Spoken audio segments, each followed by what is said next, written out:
queríamos sin más pasar al primer bloque, en el cual queremos dar una perspectiva general de la agricultura ecológica, sostenible, y contar un poco la normativa que viene encima y las políticas que un poco nos vienen encima en los próximos años. Entonces, el primer ponente, que sin más vamos a invitar a que nos cuente un poco su perspectiva, es don Armando Martínez, que es el coordinador de la Consejería para la Política Agraria Común. Muchísimas gracias por estar aquí, que sé que ha sido un esfuerzo y te lo agradecemos de verdad.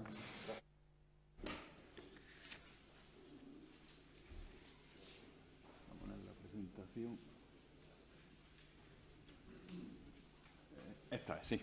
Bien.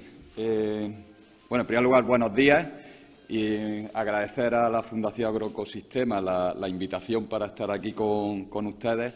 Y bueno, mi ponencia, me voy a ir derecho porque sabes que hay poco tiempo y que tenemos que intentar exponer lo máximo posible. Me han dado 20 minutos, ¿verdad?, que es complicado resumir lo que va a ser la próxima PAC 2023-2027 en ese tiempo, pero por lo menos voy a intentar que les queden algunas ideas claras de qué es lo que viene, ¿vale? Ya habrá tiempo en el futuro. De todas maneras, como ha dicho el secretario, muchas cosas aún no están cerradas y más aún en el aspecto ya técnico de detalle, que eso a lo largo de 2022 es cuando se terminará de definir. Pero bueno, las grandes líneas, los grandes cambios que van a venir es en lo que me voy a centrar y por lo menos intentaré que les quede algo claro, ¿vale? La siguiente. Voy pasando yo, ¿no?, con esto. Bien. Bueno, en cuanto al calendario, comentarles que, como ya ha dicho el secretario general, a nivel europeo, el proceso de reforma se inició hace ya 3 años. Durante esos 3 años, las instituciones europeas, el Parlamento Europeo, los Estados miembros y la Comisión han estado debatiendo la propuesta que hizo la Comisión y, finalmente, en junio de este año se ha llegado a un acuerdo político, ¿vale? Tras ese acuerdo político se están repasando lo que es la normativa desde un punto de vista técnico, las traducciones, etcétera, y se espera que en diciembre se publique ya esa legislación. Es decir, aunque ya está acordada, pero queda todavía detalles técnicos de redacción, etcétera, con lo cual aún no disponemos de los nuevos reglamentos de la PAC, ¿vale? Sí hay que decirles claro que el año que viene la solicitud de ayuda de 2022 va a ser exactamente igual que la de este año. O sea, van a continuar las mismas ayudas. Cuando entra la reforma en el año 2023, ¿vale? Bueno, a nivel nacional, la reforma, los debates casi son más importantes los de a nivel nacional que a nivel europeo, porque, como ha comentado el secretario general, en la nueva PAC lo que se caracteriza es porque los Estados miembros van a tener mucha más flexibilidad a la hora de diseñar los instrumentos. De tal manera que en esta ocasión el debate europeo se ha centrado solo en unos pocos aspectos, no ha habido tanta profundidad porque no se diseñan los instrumentos con gran detalle, sino que se deja en manos de los Estados miembros, con esa nueva gobernanza que comentó antes el secretario, diseñar en gran medida la PAC. Sigue habiendo unos marcos europeos, por ejemplo, el que de los ecoesquemas, que tenían que dedicarse entre un 20 y un 25% del presupuesto a los mismos, etcétera, pero los Estados miembros tienen mucho más margen, por ejemplo, en el tema de pago verde, antes venía definido a nivel europeo y ahora los ecoesquemas los diseñan los Estados miembros, ¿vale? Bueno, a nivel nacional se iniciaron los debates desde noviembre de 2017 y ya en 2019 se comienza la elaboración de lo que se llama el PEPAC. El PEPAC es el Plan Estratégico de la PAC de España, ¿vale? Eso es una novedad, hasta ahora no había esos planes. Ya digo, todo se definía más a nivel europeo y ahora cada Estado miembro tiene que diseñar su plan estratégico, ¿vale? Hasta ahora en la PAC lo que había era un diseño a nivel de comunidad autónoma de su pilar 2 del desarrollo rural. Eso desaparece, ya lo que hay es un solo plan a nivel nacional en el que se incluyen todos los instrumentos de la PAC, desde las ayudas directas, la ayuda a los programas operativos de frutas y hortalizas, el Programa Nacional del Vino y también el pilar 2, ¿vale? Bueno, ese PEPAC se tiene que presentar, como ponemos ahí, el 31 de diciembre de 2021. Esa es la fecha tope de presentación. Muchos Estados miembros ya están pidiendo, dado que la legislación no va a salir publicada hasta diciembre, que ese periodo se amplíe. Seguramente al final pues lo mismo se amplía algunos meses, etcétera. Pero bueno, nosotros y el Ministerio y las comunidades autónomas seguimos trabajando con ese 31 de diciembre de 2021, ¿vale? Ese PEPAC luego se tiene que negociar con la Comisión Europea durante el primer semestre de 2022. Con lo cual, ahí habrá también cambios. Habrá algunas cosas que la comisión de ese plan no le guste y nos dirá, pues mira, este ecoesquema hay que cambiarlo o esta ayuda agroambiental hay que modificarla. O sea, que todavía habrá cambios a lo largo de 2022 en la estructura, ¿vale? Una vez que termine de diseñarse ese PPAC y sea aprobado por la Comisión Europea, es cuando vendrá todo el desarrollo normativo. Pues cuando salgan los reales decretos a nivel nacional de ayudas directas, de ecoesquemas, etcétera, y a nivel autonómico cuando saquemos pues, las nuevas órdenes de ayuda agroambientales, de ayuda a la instalación de jóvenes, modernización de explotaciones, de industria, etcétera, ¿vale? Todo eso se tiene que hacer a lo largo de 2022. Y ya digo, en 2023 sería el primer año ya que se aplica esta nueva PAC, ¿vale? Bueno, la PAC hay que decir que es una política que está en continuo cambio. Aquí esto es un poco la historia de la PAC desde que empezaron la PAC se inició en los años 50, bueno, a principios de los 60 cuando se puso en marcha, y desde entonces ha sufrido muchas modificaciones, especialmente desde los años 90. Entonces, es una política que ha ido cambiando desde una política orientada a mercado, es decir, a intervención pública, almacenamiento privado, retirada de productos, etcétera, que es lo que viene aquí, podríamos decir, a ser el amarillo y el rojo, el presupuesto que se destinaba a restitución, a la exportación, a mecanismos de mercado. Luego, en los años 90, entraron lo que se llamaron los pagos compensatorios o ayudas directas acopladas, que eran ayudas que se daban por el trigo duro, por el algodón, por el trigo blando, el girasol, cada cultivo tenía su propia ayuda. Luego, a partir del año 2003, entró el desacoplamiento de las ayudas, es decir, que el apoyo a la renta de los agricultores se diera independientemente del cultivo que tuvieran, en forma de un pago único, que luego se ha pasado a llamar pago básico. Y, bueno, la última reforma pues tuvo la particularidad de que ese pago desacoplado se dividió en tramos según el objetivo de la ayuda. Entonces, fue cuando se introdujo el pago verde. Eso es la historia de la PAC en un minuto, ¿vale? Bueno, una cosa que sí ha caracterizado siempre a las reformas de la PAC es que se ha intentado mantener el apoyo a la renta de los agricultores y ganaderos. Es decir, ha ido cambiando los instrumentos, pero se ha tratado de que cada sector y que cada territorio no viera variadas sus rentas, porque eso afecta pues, a lo que ahora se llama, siempre esto ahí, pero ahora se le llama la resiliencia de la explotación. Es decir, a una persona no le puede hacer un choque económico en sus ingresos, etcétera, porque al final crea inestabilidad, las inversiones no se hacen porque no sabe uno qué nivel de apoyo va a tener en el futuro y no sabe uno bien sus cuentas. Entonces, siempre se ha tratado de evitar esas cuestiones. Es decir, el agricultor, hasta los años 90, básicamente lo que tenía era un precio de venta de su producto que en parte era precio de mercado y en parte era un sostenimiento que había por parte de las administraciones públicas vía la intervención pública que se compraba a un precio asegurado. Ese precio fue bajando y se compensó con las ayudas acopladas. De hecho, se llamaban pagos compensatorios inicialmente. Y esos pagos compensatorios se fueron calculando cultivo por cultivo en función de la bajada que había del precio de sostenimiento. Y, por último, cuando se introdujeron los pagos desacoplados, a cada agricultor se le calculó qué ayuda estaba teniendo en ayudas acopladas, y eso fue lo que en su día se llamaba la mochila del agricultor, pero que todo eso tiene un origen, y es que hay que sostener la renta de los agricultores evitando grandes impactos en los territorios de los sectores. Y hasta ahí es donde hemos llegado hasta ahora, ¿vale? Bueno, la PAC hoy, pues, tiene básicamente tres grandes partes, que son los mecanismos de mercado, que ya digo, eso antes era el 90% de la PAC y que ya a día de hoy se ha quedado, vemos, en un 5%, sigue habiendo algunos mecanismos de retirada, de destilación, para uso de boca, etcétera, algunos mecanismos de mercado.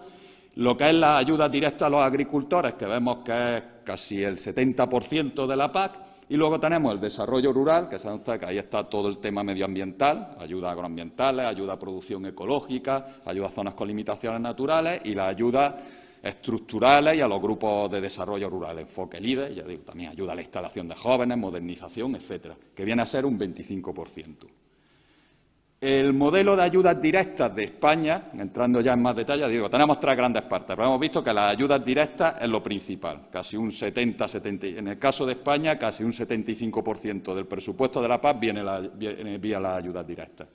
Actualmente, ¿qué tenemos? Pues tenemos un pago básico que se lleva un 56% del presupuesto que tiene España de ayudas directas, el pago verde que se lleva el 30%, y que saben ustedes que el pago verde es tres prácticas: la diversificación de cultivos, las superficies de interés ecológico, ese 5% que hay que dejar de superficie de interés ecológico, y luego el mantenimiento de los pastos permanentes, ¿vale? 3 prácticas definidas a nivel europeo. Un 2% del presupuesto se destina a jóvenes agricultores y un 12% son ayudas acopladas a determinados cultivos. Hay una ayuda a la remolacha, una ayuda a los cultivos de proteaginosas, una ayuda al arroz, etcétera, etcétera, ¿vale?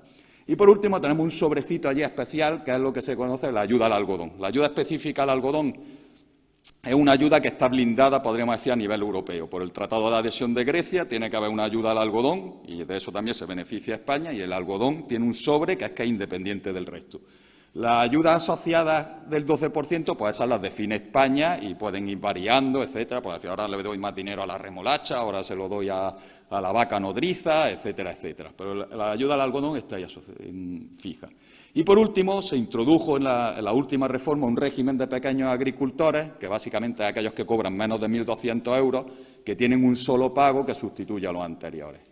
Bueno, la realidad a día de hoy es que, excepto aquellos agricultores que están en ayuda, que tienen ayuda asociada, un agricultor de cultivo herbáceo de secano, hoy en día de trigo girasol o de olivar o de viñedo, lo que tiene es el pago básico y el pago verde, ¿vale? Porque esto es el presupuesto a nivel nacional. A nivel de cada agricultor, básicamente es 2/3 de la ayuda es el pago básico y 1/3 viene a ser el pago verde, ¿vale? Bueno, a ver, que siga. Aquí lo importante es que tanto la ayuda básica, el pago básico, como el pago verde se cobran en función de los derechos que tiene cada agricultor. Eso lo saben ustedes, ¿no? Bueno, los que tengan derechos. Esos derechos actualmente se definen en función de 50 regiones. Es decir, España, porque tiene mucha diversidad, es decir, tenemos cultivos permanentes, cultivos anuales, secanos, regadíos, zonas muy productivas, zonas poco productivas. Nosotros somos muy diferentes a Alemania, en el que no hay regadío, no hay apenas cultivos permanentes, la pluviometría es muy similar en todo el país, los tipos de suelo. Aquí, sin embargo, es que tenemos una variabilidad tremenda. Por esa variabilidad, pues se creó estos mapas que se separaron por orientaciones productivas, cultivos de secano anuales, cultivos anuales de regadío, permanentes y pastos permanentes. Y entonces, pues se hizo un mapa en el que en cada una de esas orientaciones pues había una graduación en 24 estratos, de tal manera que el 1 es el que cobra menos y el 24 es el que cobra más, ¿vale? Entonces, por ejemplo, pues aquí, estando en la zona en la que estamos, pues vemos que en cultivos de secano, que van del estrato 1 al 20 en este caso, pues la zona de la campiña de Cádiz, etcétera, pues las andas, pues están en las regiones 10-9. De todas maneras, a nivel de España vemos que los máximos, quitando solo la zona del País Vasco, que llega a 20, lo máximo que se llega es 13-14, que es la zona de Galicia y de Cataluña, y detrás de eso está Andalucía, que en la zona de campiña, pues tenemos desde el 10-9 de la campiña de Sevilla, campiña de Cádiz, hasta el 12 que llega a la campiña de Córdoba.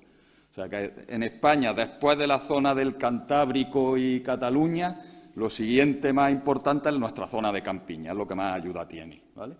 En cultivos de regadíos, pues vemos que el Valle del Guadalquivir es de lo que más ayudas tiene, conforme más azul, mayor intensidad de ayuda, ¿vale? Y vemos que junto con Extremadura y luego las zonas del arroz de Valencia, de Cataluña, también la zona más norte de Cataluña, somos los que más cobramos de ayudas de regadío, con diferencia. ¿Y eso a qué se debe? Pues a una mayor productividad. Ya digo que todo esto se ha ido derivando de la historia de la PAC, y entonces eso ha influido en que aquí los niveles de ayuda sean mucho más altos. Además, teníamos más diversidad de cultivos, teníamos el algodón, la remolacha, etcétera, que han generado más sobres de ayuda. En cultivos permanentes, pues vemos que también Andalucía destaca sobre el resto, sobre todo la provincia de Córdoba, la provincia de Jaén, el sur de Córdoba, norte de Málaga, etcétera. Pues tenemos ahí una zona que es lo que más cobra de cultivos permanentes, otra vez sobre todo por el olivar y la productividad del olivar. Y en pastos permanentes, sin embargo, vemos que estamos en lo más bajo de España, ¿vale? Ahí vemos que la cornisa cantábrica es los que tiene unos colores verdes más intensos. Y bueno, ahí está una cosa extraña que es Murcia, pero eso es simplemente porque apenas hay pastos y lo que hay es un poco de ganadería intensiva, que al dividir los derechos allí pues se crea una situación extraña, pero que es anecdótico. Vemos que lo que más tiene es el norte, porque tiene unos pastos más húmedos. Bueno, siguiendo. Bueno, la PAC, la importancia en Andalucía, ya lo ha comentado el secretario general, pues nos llevamos unos 1.800 millones de euros anuales de ayuda europea, o sea, una cantidad muy importante. Tengamos en cuenta que la renta agraria en Andalucía, pues unos 10.000, ahora hemos alcanzado hasta 12.000 millones de euros, pues 1.800 provienen de la ayuda europea, o sea, que es casi un 20%. En algunos sectores es más importante, en otros sectores, como frutas y hortalizas, pues supone menos. A lo mejor llega a un 5%, un 10%, pero en otros sectores que llega a ser un 30% de la renta. O sea, son ayudas muy importantes. ¿Vale? No acabo yo de atinar con esto. Aquí. Ay, ya me he pasado. Es que no sé exactamente dónde tengo que apuntar. Aquí. Bueno, visto esta panorámica general, ya digo, voy muy rápido, pero es que si no, no nos da tiempo. Vamos a entrar en lo que es la nueva PAC, ¿vale? Bueno, la nueva PAC se caracteriza en primer lugar porque se mantienen las tres grandes partes de la PAC, es decir, seguimos teniendo mecanismos de mercado, ayudas directas y desarrollo rural. Se mantiene también el equilibrio presupuestario entre esas partes, es decir, los mecanismos de mercado se van a seguir llevando más o menos el mismo presupuesto, las ayudas directas también ese 70% y el desarrollo rural ese 25%. A nivel europeo se mantiene bastante el reparto presupuestario.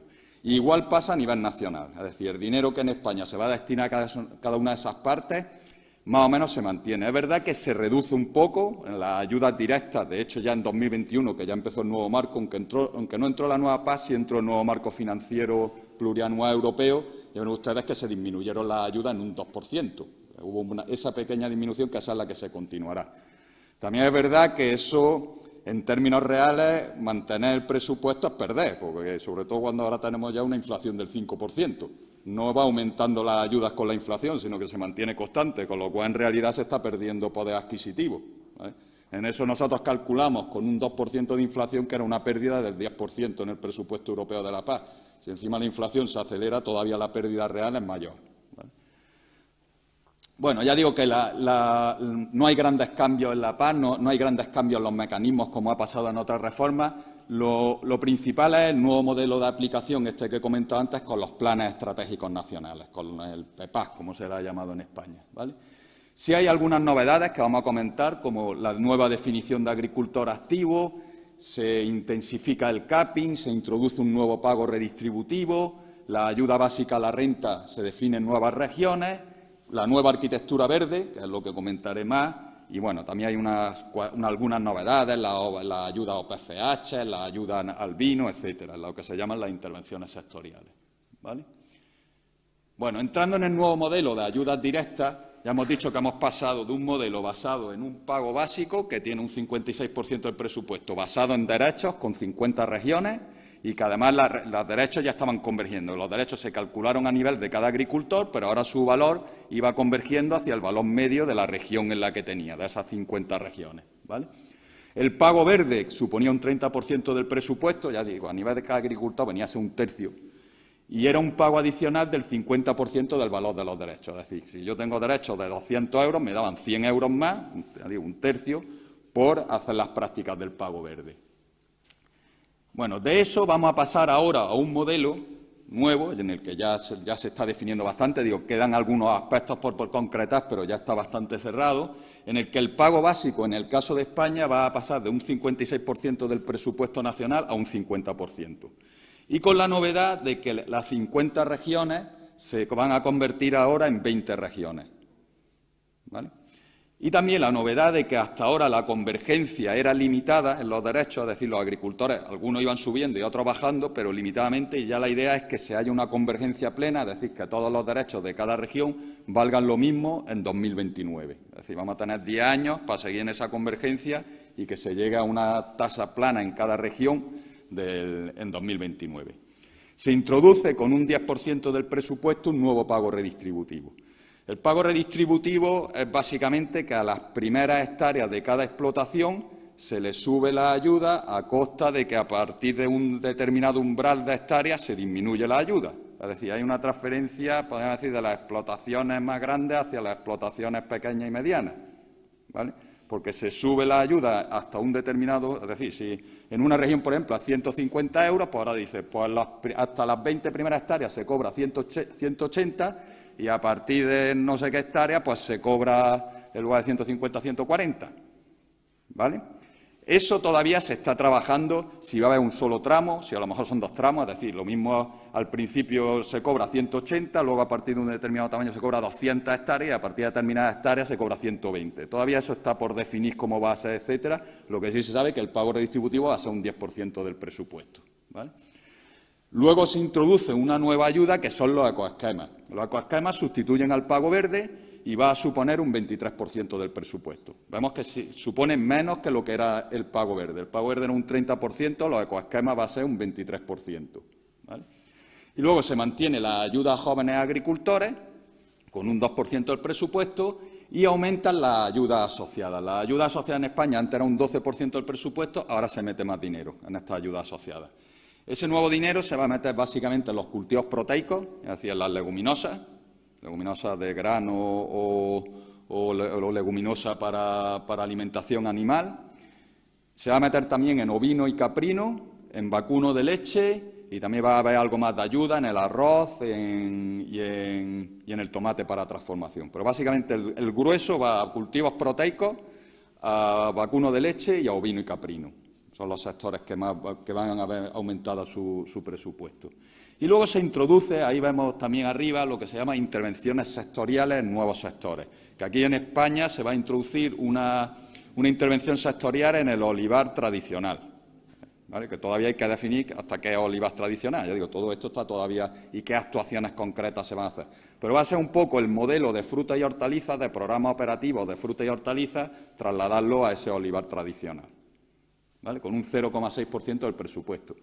Continúa igual la ayuda al algodón, ya digo que eso viene definido a nivel europeo, tiene su sobre, etcétera, lo único que no va incrementándose con la inflación, que se mantiene estable. Y desaparece el régimen de pequeños agricultores, ¿vale? Ya no va a haber ese régimen, que había hasta ahora para los agricultores que cobraban menos de 1.200 euros. Hasta ahora había una definición de agricultor activo, que básicamente era no estar en una lista negativa, ¿vale? Que estuviera dedicado a actividades recreativas, como un campo de golf, o actividades energéticas o de transporte, etcétera. Se mantiene esa lista negativa y además se incluye la condición de que un 25% de tus ingresos anuales tienen que ser agrarios, ¿vale? Para ser agricultor activo y poder cobrar la ayuda. Si no, no cobra uno la ayuda. Hay un margen hasta 5.000 euros, que aquellos agricultores que cobran menos de 5.000 euros no tienen que cumplir esto. Pero si cobran más de 5.000 euros, tienes que cumplir esta condición. Aquí Andalucía pedía, por ejemplo, que todo aquel que estuviera certificado en producción ecológica o en producción integrada fuera considerado agricultor activo, porque consideramos que alguien que está ya siendo certificado es realmente un agricultor. Pero finalmente no lo hemos conseguido. La producción ecológica sí se estuvo barajando más, pero al final el Ministerio no lo vio, ¿vale? Y bueno, como he comentado antes, hay ahora también una reducción de las ayudas más grande que antes era a partir de 150.000 euros, pues ahora va a ser a partir de 60.000 euros y se pone un tope por explotación de 200.000 euros, etcétera, ¿vale? Bueno, esto sería la gran novedad. Ya digo que las 50 regiones se transforman en 20. Entonces, por ejemplo, aquí vemos el mapa actual de cultivo de secano y vemos ahora cómo pasa a ser un mapa en el que ya solo hay 5 regiones. Bueno, las Islas Baleares vemos que está siempre aparte. Aquí estoy comparando cultivo de secano, viejo modelo, nuevo modelo, ¿vale? Entonces vemos que pasamos de ese modelo en el que en cultivos de secano pues teníamos a nivel de España pues 15, 20 regiones, pues ahora se pasa que solo va a haber 5. Además 5 vemos que hay una que engloba solo Cantabria y País Vasco, muy pocas hectáreas. El resto de España pues se clasifica en 4. ¿Esto qué significa? Pues que va a haber algunas comarcas que van a verse beneficiadas con este cambio porque se van a quedar en la parte alta de la nueva región y otras que se van a ver perjudicadas. Y eso va a ir pasando en cada uno. Por ejemplo, en herbáceos de secano, la campiña de Cádiz se va a ver beneficiada porque vemos que esta es la campiña de Cádiz y esta es la de Sevilla. Vemos como la de Cádiz ha caído en un estrato más alto que el de Sevilla, cuando las dos actualmente tienen unos importes muy similares. Pues resulta que en el poco ese uno se ha visto beneficiado y va a entrar en el estrato superior y va a ganar, y el otro pues se va a quedar en el estrato inferior y va a perder. Nuestra postura en Andalucía ha sido siempre que lo que tiene que intentarse es lo mismo que ha sido siempre la paz, intentar que haya una estabilidad en los ingresos y que todo más o menos se mantenga, es decir, que no haya vencedores a costa ganadores a costa de perdedores, porque aquí el presupuesto ya hemos visto que es el mismo, incluso un poco más pequeño, si alguien gana a costa de que otro pierda. Si un agricultor gana es porque otro está perdiendo. Entonces, eso es lo que tratábamos de evitar. Este modelo, con todo, si vemos, es bastante similar al de 50 regiones. Hay una oscilación ahí de más o menos 10%, algunas comarcas a lo mejor pierden un 7%, otras ganan un 6%. Tampoco es unos grandes cambios, pero bueno, nosotros sí hemos pedido arreglar algunas cosas que esperemos que se arreglen todavía de algunas comarcas andaluzas que no han quedado muy beneficiadas con el nuevo sistema, ¿vale? Aquí también tenemos los cultivos permanentes. También pasamos de un modelo en el que había 20 regiones por ahí a nivel español a que ahora solo son 4. ¿Vale? En el caso de cultivos permanentes, solo 4. En regadío, se me ha olvidado antes comentarlo, también son 5. Y por último, en pastos permanentes, pues se pasa también de un modelo en el que a nivel español había 8 o 10 regiones a que ahora se quedan en 5. ¿Vale? Aunque nuevamente hay una que es solo los pastos de Cantabria. ¿Vale? Y en el caso de regadío antes, se me ha olvidado comentarlo, eran 5 regiones, pero también hay una que es solo la zona tabaquera de Cáceres. Eso es una sola región. O sea, que en realidad hay 4 a nivel español, porque esa solo tiene 15.000 hectáreas. ¿Vale? O sea, que prácticamente pasamos, aunque en secano hay 4, ya digo, y una que es solo País Vasco y Cantabria. En regadío también pasamos a 4, quitándolo de Cáceres. En cultivos permanentes 4 y en... Uy, no sé qué ocurrió esto, se ha ido. Se me ha ido la presentación. Ahí estábamos, ¿vale? Entonces, ese cambio, ya digo, en general no provoca grandes distorsiones, ya digo, un más o menos 10%. Además, hay cosas que se podrían corregir, que estamos todavía con el Ministerio tratando, ya digo, estos planos no hay que tomarlos como definitivos. Ya van cada vez siendo más definitivos, pero todavía puede haber cambios en algunas comarcas que pasen a estar en otro estrato, etcétera, o que incluso se pueda meter un nuevo estrato, como estamos nosotros pidiendo en cultivos permanentes, porque lo vemos necesario, ¿vale? Bueno, y con esto, una vez vista lo que es la ayuda básica a la renta, pasamos a los ecoesquemas. No acierto yo con esto. Ahora, ¿vale? Esta es lo que se llama la nueva arquitectura medioambiental de la PAC. Actualmente, la arquitectura medioambiental de la PAC en primer lugar, tenemos un nivel básico, que es lo que se llama la condicionalidad. La condicionalidad es una serie de prácticas que cualquier agricultor, para cobrar ayudas directas y ayudas de desarrollo rural, también las ayudas agroambientales, etcétera, tiene que cumplir. Si no las cumples, te reducen todas tus ayudas directas. No te quedas fuera, pero hay una reducción. Luego tenemos el pago verde o greening, que ya hemos dicho que se cobraba como un tanto por ciento de los derechos de cada agricultor, aproximadamente un 50%, y que eran 3 prácticas definidas a nivel europeo: diversificación, superficies de interés ecológico, que era básicamente dejar en barbecho o con cultivos de leguminosas, y el mantenimiento de los pastos permanentes, que básicamente era no roturarlos, es decir, mantenerlo como pasto. Y luego, por último, teníamos las ayudas agroambientales y ecológicas, que ahí pues son las ayudas que hay al sector ecológico, las ayudas que hay a cubiertas vegetales en olivar, las ayudas a la apicultura, etcétera, ¿vale? Que esas se definían, en el caso de España, a nivel autonómico, ¿vale? Por lo tanto, tenemos una condicionalidad y un pago verde que se definen a nivel europeo y unas ayudas agroambientales que las define cada comunidad autónoma, ¿vale? De esto vamos a pasar a un nuevo modelo en el cual el pago verde se incluye en la condicionalidad. Es decir, la diversificación de cultivos y las superficies de interés ecológico, a partir de ahora, ya no van a ser el pago verde, sino que van a estar dentro de la condicionalidad, y cualquiera que cobre ayuda y no quiera verlas reducidas tiene que cumplirlo. Vemos que al final es un poco apretar la tuerca, porque ahora ya es que cualquier ayuda va a estar afectada por lo que antes eran las prácticas del pago verde. Y se incluye un nuevo mecanismo, que son los ecoesquemas. Estos ecoesquemas, vemos aquí que este es un diagrama de la Comisión Europea, así es como lo explica la Comisión Europea. Vemos que se igualan un poco a lo que son las ayudas agroambientales del Pilar 2. Es decir, es un poco como que las agroambientales del Pilar 2 también se introducen en el Pilar 1. Y, de hecho, el diseño de los ecoesquemas es muy parecido a las agroambientales. Lo que pasa es que es con dinero del que actualmente hay ya en el Pilar 1. No se mete nuevo dinero, sino que es las ayudas del Pilar 1, lo que antes era para el pago verde, ahora se mete los ecoesquemas, ¿vale? Vemos como que lo pone en paralelo con los agroambientales. Lo que dice la Comisión es que lo que tú subvenciones como ecoesquema no lo puedes subvencionar como agroambiental, lógicamente, ¿vale? Entonces, aquí es lo que comentaba antes el secretario general, que nuestra propuesta era que ecológico se mantuviera como ayuda agroambiental en el Pilar 2, pero que aquel que hiciera ecológico automáticamente se considerara ya que hacía ecoesquema y que cobrara un ecoesquema, el equivalente, lo que pasa actualmente con el pago verde, que el que hace ecológico ya cobra el pago verde, ¿vale? Bueno, dicho esto, pasamos entonces a lo que es el modelo de España de los ecoesquemas, ¿vale? Como ha comentado el secretario, el modelo español se basa en que hay 8 regiones, o sea, ya vemos que los ecoesquemas ya no tienen nada que ver con el pago básico. Hasta ahora, el cálculo del pago verde de cada agricultor era en función de los derechos que tenía, ¿vale? Era condicionado a los derechos. Ahora los ecoesquemas ya no tienen nada que ver con los derechos. O sea, es un cálculo que se hace aparte y que nada tiene que ver. Los derechos ya solo sirven para la ayuda básica a la renta, ¿vale? Eso hace que los ecoesquemas a algunos agricultores vayan a cobrar bastante menos que lo que cobraban por el pago verde y otros vayan a cobrar más, porque ahora cada una de estas 8 regiones tiene un solo importe de ecoesquema.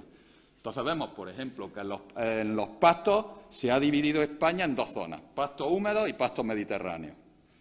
En tierras de cultivo se ha dividido España en 2 zonas, tierra de cultivo de secano y tierra de cultivo de secano húmeda. Eso significa que todas las hectáreas de esta región van a cobrar lo mismo, independientemente de la región en la que estén en el pago básico. ¿Eso qué supone? Pues que todas las zonas que más cobran actualmente, que están en regiones más altas y que su pago verde era más alto porque era un porcentaje de los derechos de pago básico, van a ver disminuida su ayuda y al contrario.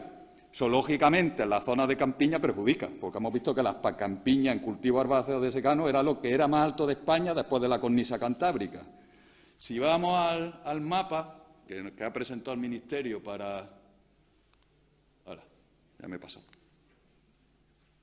Este es el mapa que separa pastos húmedos y pastos de secano y cultivos herbáceos de secano y cultivos y secano húmedo. Es el mismo mapa para los dos.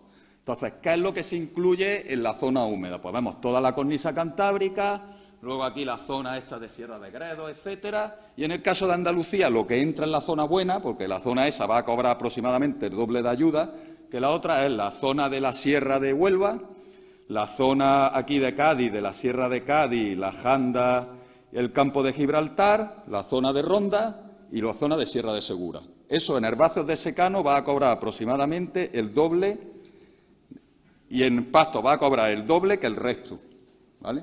Nosotros aquí no estamos de acuerdo porque hemos dicho es que no tiene sentido. El mapa se ha basado exclusivamente en precipitación, es decir, aquellas comarcas que tienen una media de precipitación mayor de 650 milímetros en los últimos 10 años. Entonces, nada, me ha dicho, la precipitación en realidad tú tienes que tener en cuenta la precipitación que aprovecha el cultivo. Es decir, si tú tienes una zona, ¿qué pasa en la Sierra de Huelva? La Sierra de Huelva, si uno se va a la comarcalización productiva clásica, tiene unos rendimientos mucho menores que los que tienen las campiñas. ¿Por qué? Porque los suelos son mucho peores. Son suelos muy poco profundos, suelos ácidos, arenosos, que no tienen nada que ver con la arcilla, las vertisoles de las campiñas, etcétera, o suelos mucho mejores. Entonces, eso ha dado lugar a que ahora estas zonas vayan a cobrar más, o lo que está en la Sierra de Segura va a cobrar más que lo que están en las campiñas. Nosotros eso no lo consideramos, pero eso va a ser. Todo lo que está en amarillo va a cobrar lo mismo. En el caso de herbáceos de secano, el ecoesquema va a estar en torno a 40, 45 euros, depende de la gente que lo solicite. Y en el caso húmedo, pues va a estar en torno a 70, 75 euros. ¿Vale? Eso significa que ahora, ya digo, todas las zonas que cobraban más en ecoesquema, en pago verde, bueno, hay que hacer una traslación porque hemos visto que el ecoesquema es un 23% del presupuesto y el pago verde es un 30%. O sea, que ahí sí es verdad que todos tendrían que disminuir porque el presupuesto es menor.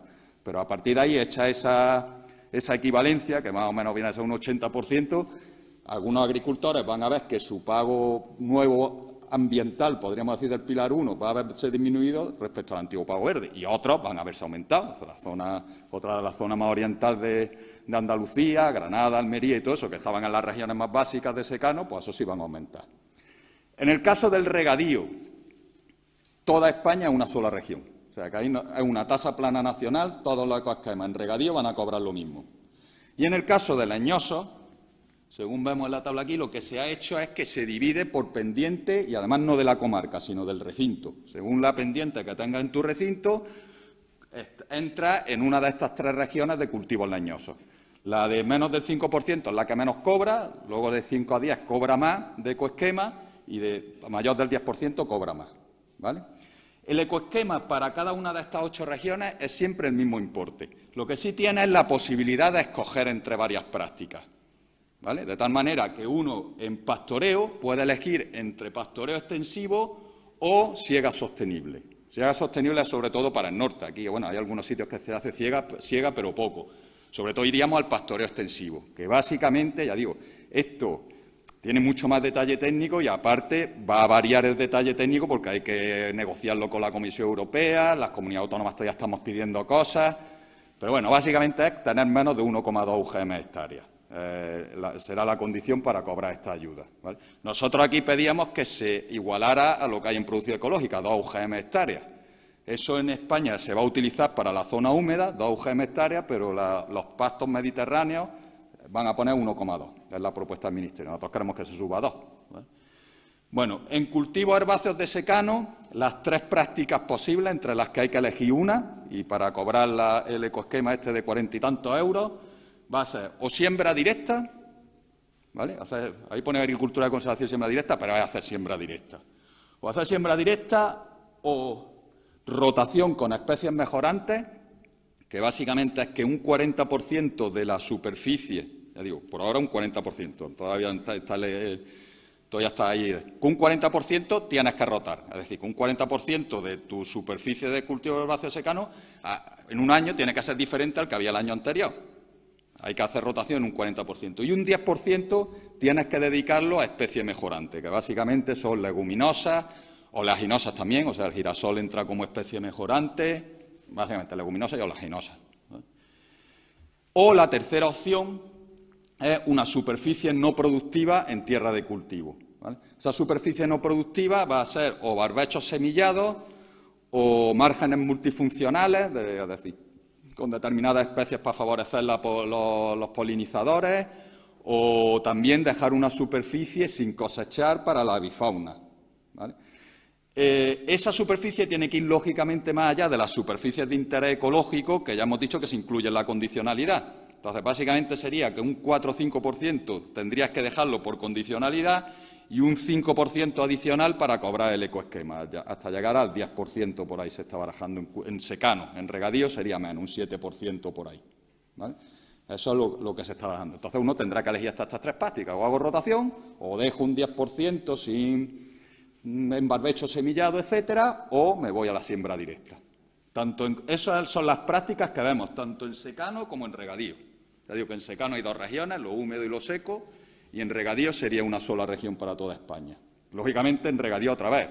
Andalucía sale perjudicada porque vimos que éramos lo azul más intenso de toda España. Teníamos las ayudas mayores por hectárea, lo cual se refleja en que el pago verde por hectárea es también mayor en Andalucía. Lógicamente, al uniformarse toda España, vamos a ir para... ahí perdemos, ¿vale? Y bueno, por último, en cultivos permanentes, las prácticas son las mismas independientemente de la pendiente, y básicamente es o hacer cubierta vegetal viva, es decir, dejar una cubierta a lo largo del invierno, que luego la mata cuando llega el otoño. El control de la cubierta hay que hacerlo por medios mecánicos, no se permiten herbicidas. O la alternativa es trocear los restos de poda, triturar los restos de poda e incorporarlos en el terreno, ¿vale? Esas son las 2 prácticas posibles para cobrar el ecoesquema en cultivos leñosos, ¿vale? Y bueno, con eso yo ya... Este es el mapa que he comentado antes para los ecoesquemas y con eso pues termino. Ya digo, he ido muy rápido, era muy poco tiempo, pero por lo menos yo creo que les queda una idea de lo que va a ser la tarde, ¿vale? No sé si hay preguntas o... Si tienen alguna pregunta así rápida. Bueno, tendrán muchas, pero ya digo, bueno, también tenemos todo el año que viene, terminará de definirse esto, se irá definiendo más técnicamente y ya junto con la delegación y todo esto organizaremos charlas y todo eso también para un poco ir avanzando todo lo que hay, ¿vale? Nosotros esperamos que algunas cuestiones esto ya se cambien, sobre todo los esquemas que hemos visto hacer esas tasas planas o esa separación de secano húmedo. Nosotros estamos intentando que eso se cambie porque es que no se adapta a la realidad. Al final es que cobre la campiña menos que la sierra no tiene mucho sentido. Entonces eso estamos intentando porque el coste medioambiental de cualquier práctica, cuanto más productivo, más te cuesta dejar de cultivar y dejar una zona en barbecho semillado. Eso cuesta más en en una campiña que en una sierra. Entonces, todas esas cosas las que estamos intentando ver todavía si se puede adaptar. Muy bien. Bueno, yo creo que tenéis tanta duda que... Pues muchísimas gracias, Armando. Y nada, seguimos en contacto. Seguimos. Muy bien. Gracias. Como vamos regular de tiempo, aunque vamos on time, que se dice, sí, voy a presentar directamente al siguiente ponente, que es José Luis Melgarejo, ¿vale?, de la empresa Terra Clima Life TCL Service. Y bueno, él ha sido director de la Fundación Agroecosistema hasta hace poco tiempo, así que encantado de que estés aquí y tú y yo te vigilaré el tiempo.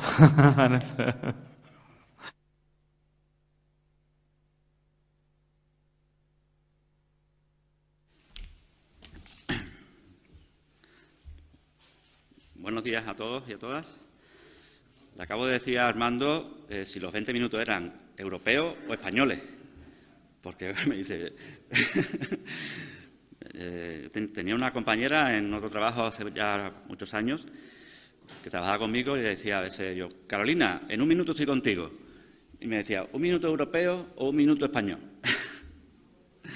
Bueno, bromas aparte, yo quería en primer lugar agradecer a la Fundación Agroecosistema el que me haya permitido tener la oportunidad de venir hoy al Puerto de Santa María. Hacía ya casi 2 años que no me movía a este magnífico lugar y sobre todo también agradecer que nos hayan invitado en este recinto, ¿no?, en este sitio tan bonito, tan espectacular y bueno, también yo creo que tan bien decorado que bueno, yo creo que merece mucho la pena estar hoy aquí. Bueno, agradecer también a ustedes el que nos acompañen, que bueno, espero no aburrirles y como me han recortado 5 minutos, bueno, también en ese sentido mucho mejor. Bueno, yo les voy a presentar brevemente la empresa, luego les voy a hablar de agroecología y biodiversidad, de agricultura y cambio climático y de algunos retos o de algunas soluciones que pueda haber para el futuro. Hace 1 año empecé a trabajar por mi cuenta, es decir, como ha dicho antes Jerónimo. Bueno, he estado en la Fundación Agroecosistema, estuve también trabajando y disfrutando del magnífico trabajo que se hace en Soicer. Previamente, pues había estado 5 años en una cooperativa de 2.º grado de olivar y de aceite de oliva en Jaén. Y bueno, pues todas estas experiencias al final yo creo que me han conducido a dedicarme a la consultoría y al trabajo de desarrollo de proyectos y sobre todo ayudar a las empresas a mejorar, a enfocarse al mercado y a aplicar aquellos principios o aquellas estrategias que también el mercado o la sociedad actual demanda o requiere para la gestión de sus actividades en el ámbito agroalimentario, ¿no? En este sentido, bueno, pues desde principios de año vengo trabajando con, bueno, posiblemente el líder o la empresa líder del sector de los cítricos en agricultura ecológica, es el grupo Vega Verde, que están ubicados, bueno, inicialmente en Málaga, pero que hoy día tienen más de 1.000 hectáreas de cítricos en producción ecológica por toda Andalucía, e incluso ya están empezando también a trabajar fuera de ella, ¿no? Fruto de esta colaboración, nos planteamos analizar su sistema de trabajo porque tenían diferentes agricultores, colaboradores, proveedores, que querían también implantar o aplicar el mismo sistema que les ha llevado, bueno, pues evidentemente al éxito, ¿no? Cómo en agricultura ecológica se pueden aplicar los criterios que marca la regulación, cómo se puede incluso ir más allá, porque también hacen agricultura biodinámica y regenerativa, y además obtener un adecuado volumen de producción, un adecuado nivel de rentabilidad y, por tanto, un éxito o un mayor éxito a nivel empresarial o comercial, ¿no? Con ese sistema de trabajo hemos ido elaborando una serie de procedimientos, una serie de mecanismos para poder, a partir de ahora, también ayudar a otros agricultores, a otras empresas agrícolas, a aplicar estos mismos sistemas y, por tanto, continuar evolucionando en muchas de las cosas que ya ha comentado también antes Armando y que la propia PAC está también implementando o indicando, ¿no? En ese sentido, pues, como Terra Clima Life, pues nos dedicamos a desarrollar hojas de ruta agroecológica, a diagnosticar y a poner en valor los valores ambientales de las fincas agrícolas, a la mejora, la conservación y el desarrollo de la biodiversidad, la gestión. Somos especialistas en la gestión de la cobertura vegetal, ¿vale?, y de la gestión del suelo, pero además hemos implementado una serie de herramientas para ayudar a los agricultores también en otros objetivos, como pueden ser el cálculo y la gestión de la huella hídrica y la huella de carbono. Y además, pues también, bueno, hoy día hay que moverse en un mundo globalizado en el que es muy importante cumplir con los requisitos que exigen los clientes, y muchos de esos requisitos están relacionados con las certificaciones que son necesarias para el funcionamiento, ¿no? Entre ellas la de agricultura ecológica, como he comentado también antes, biodinámica, pero también otro tipo de certificaciones de seguridad alimentaria o incluso relacionadas con la biodiversidad u otro tipo de requisitos. Y todo esto comienza hace muchos años, en el momento en que yo creo que esta empresa, como muchos otros, se dieron cuenta que su actividad no es únicamente responsabilidad suya, que el campo no es únicamente responsabilidad de los agricultores, sino que lo que le pasa al campo afecta también al resto de la sociedad o a otros ámbitos de la sociedad. Quería contarles una pequeña anécdota. Hace muchos años, más de 15 años, precisamente con motivo de la campaña de la PAC, una caja de ahorros ya extinguida lanzó una campaña de comunicación para captar clientes, agricultores que domicilien y gestionen la PAC con ellos. Y esto consistía en un cartel en el que se veía a un señor con aspecto de agricultor en medio del campo, tumbado, como durmiendo en el suelo, y del cielo caían billetes. El eslogan era déjenos su PAC y no se preocupe de nada más. Evidentemente, en aquel momento le mandamos, desde donde yo trabajaba, una comunicación al presidente de la Caja de Ahorros, y unos pocos días después se dio cuenta que se había equivocado y la retiró, porque denigraba la imagen de los agricultores. Pero es verdad que a veces, y en algunos países, sobre todo del norte de Europa, esa es la imagen que tienen del sector agrícola, sobre todo de los países del sur, que es no hacen nada, perjudican al medio ambiente y encima nos cuestan muchísimo dinero.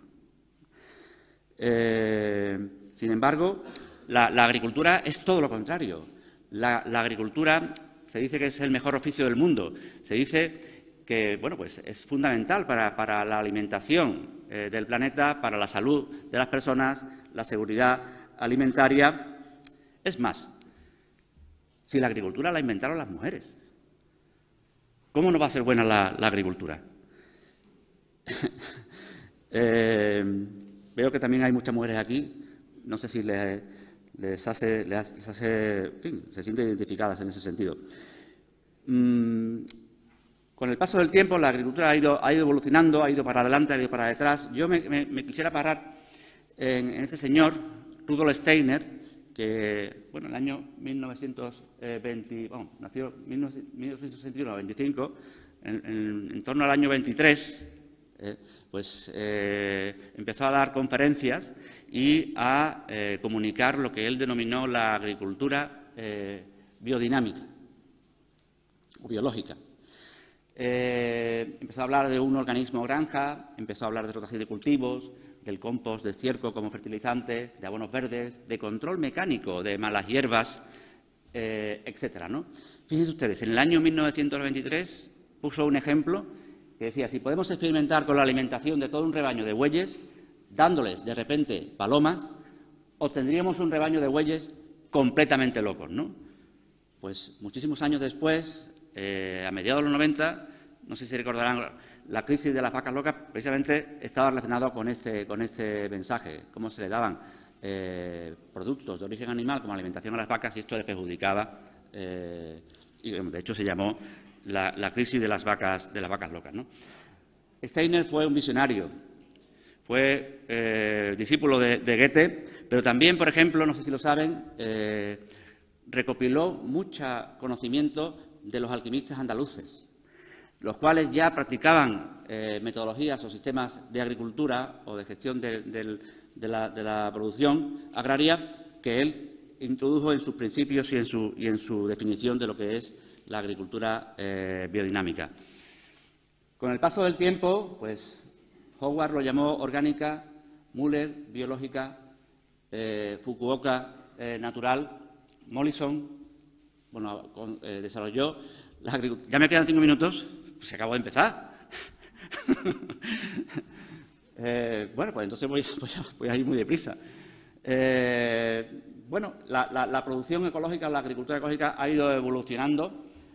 Quizás destacar en el año 91 la regulación europea de agricultura ecológica que dio forma a un mercado, el primer mercado a nivel internacional. Las ayudas en el año 1996, las ayudas agroambientales, que fue lo que también en su momento impulsó de forma contundente el crecimiento de la producción, o, por ejemplo, la puesta en marcha de la eurohoja, el logo de agricultura ecológica, el logo europeo, que también ha sido una herramienta de referencia y muy útil para también el conocimiento de los consumidores de este tipo de productos. Eduardo, no se me ha olvidado, en el 98, Soicer. No, hombre, pero yo sí te lo quiero decir. De hecho, la agricultura ecológica ha ido evolucionando de forma, yo creo que muy positiva. Hay dos grandes mercados a nivel internacional, como son el mercado europeo y el mercado de Estados Unidos, sobre todo el mercado de Estados Unidos, que es un mercado muy dinámico. Y, bueno, pues las ventas por países las tienen ustedes ahí, con España incluso ya en el top 10 a nivel internacional. Pero, por ejemplo, incluso con la crisis del COVID, que muchas empresas yo creo que se han visto perjudicadas, eso no es lo que le ha pasado a la agricultura ecológica desde el punto de vista comercial. Pueden ver, es un informe de la Organic Trade Association, la entidad de referencia en Estados Unidos, cómo en marzo del año pasado, al comienzo de la pandemia, el consumo de productos ecológicos creció de forma desorbitada. Un consumo que luego bajó, pero que ya se quedó en un nivel muy superior, ¿no? Y entonces, con toda esta información, esta evolución, que hemos mirado un poco hacia atrás, ¿cómo puede ser el futuro? ¿Cómo creemos que es lo que vendrá? Una pequeña anécdota, Jerónimo, y termino. También hace muchos años estaba en Navarra, me invitaron también a una conferencia llena de agricultores ecológicos y en un momento dado de la intervención yo les pregunté, ¿cuántos locos o cuántas locas hay aquí? La gente se quedó un poco sorprendida, pero incluso ya algunos levantaron el dedo. Y les di la palabra y dice, ¿te refieres a los ecológicos? Efectivamente, a principios de los 90 o hace ya muchos años, hablar de agricultura ecológica era que te tratasen de loco. Poner el cuidado del medio ambiente, de la biodiversidad y etcétera, por encima o por delante de obtener la máxima productividad al menor precio, este tío está loco, ¿vale? Pero había gente que ya creía en estos fundamentos y, sobre todo, como me decía en aquella ocasión un agricultor, dice, es que a mí se me morían los pajaritos, y yo eso no lo podía soportar.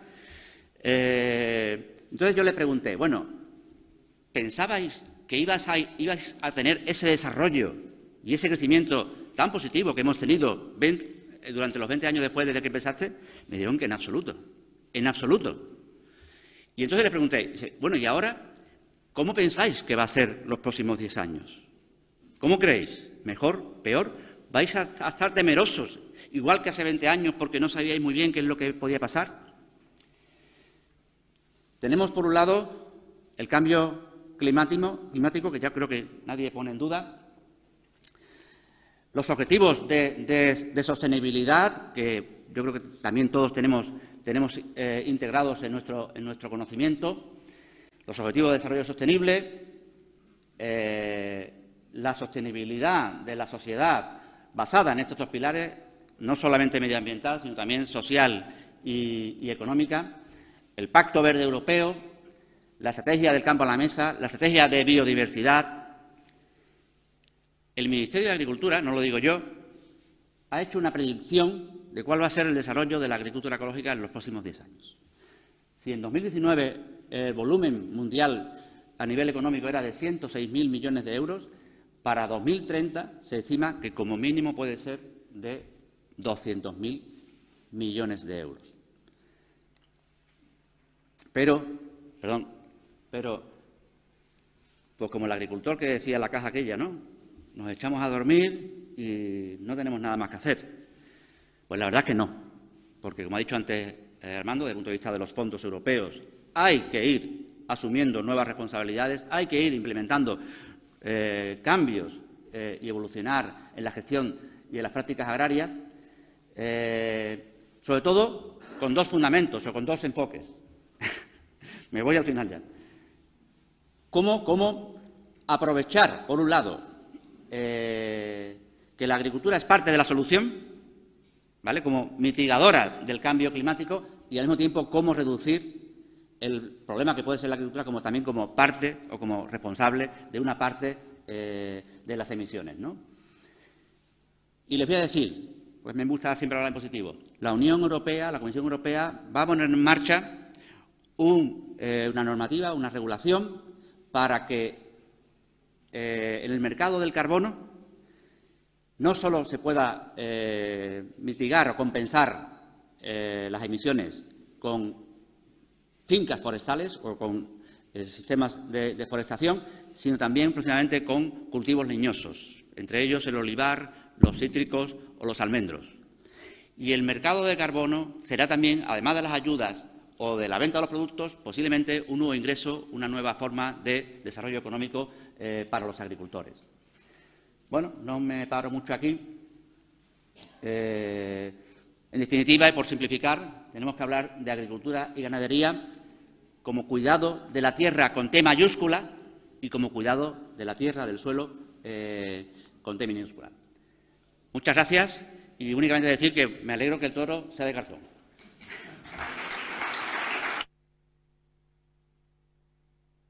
Muchas gracias. Bueno, muchísimas gracias, Silvia. Y perdona por el corte del tiempo. Bueno, habéis visto que primero hemos empezado con la PAC, con la política agraria común y cómo van a ser estas ayudas. Aquí queríamos enmarcar y contar lo importante de la sostenibilidad y lo que nos viene encima hablando de sostenibilidad. Ahora nos vamos a detener unos 15 minutos en el reglamento de los productos ecológicos, ¿vale? Entonces tenemos a Juan Carlos López Adán, que es director técnico de SOICER, que nos va a hacer una presentación sobre el nuevo reglamento. Cuando quieras, Juan Carlos.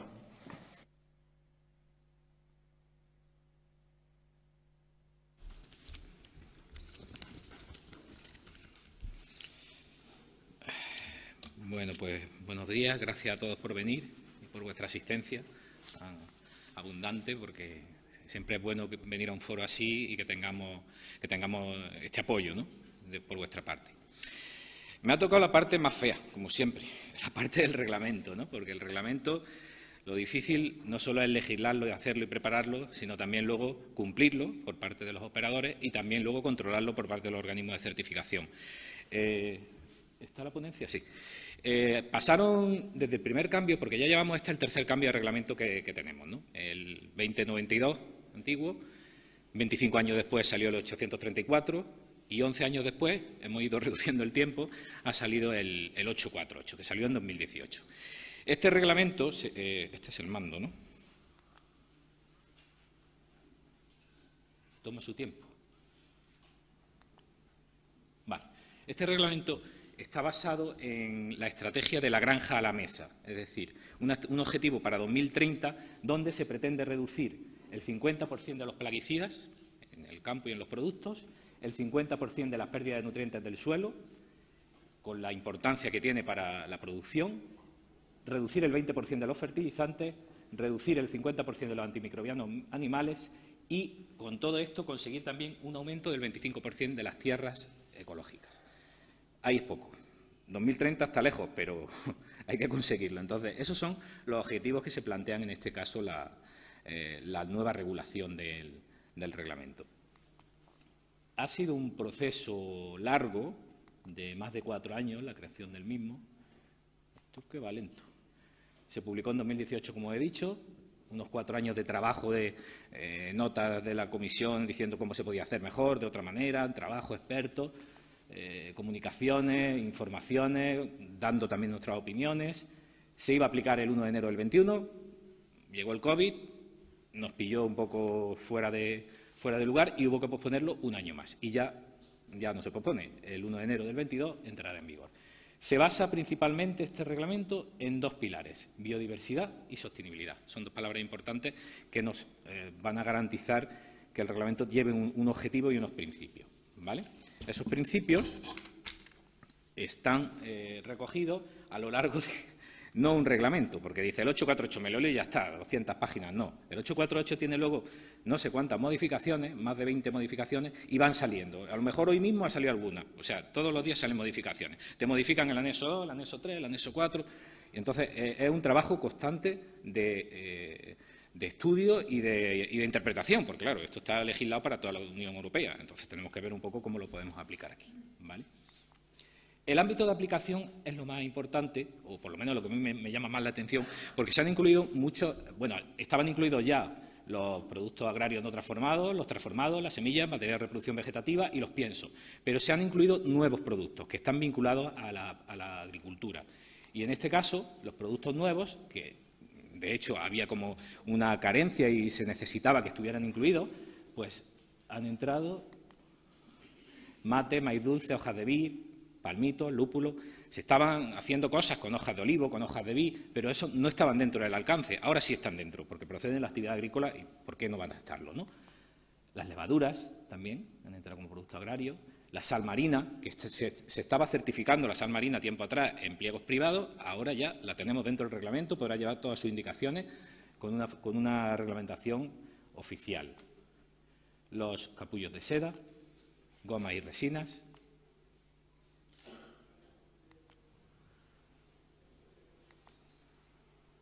Además, aceites esenciales, que tampoco estaban, ahora están.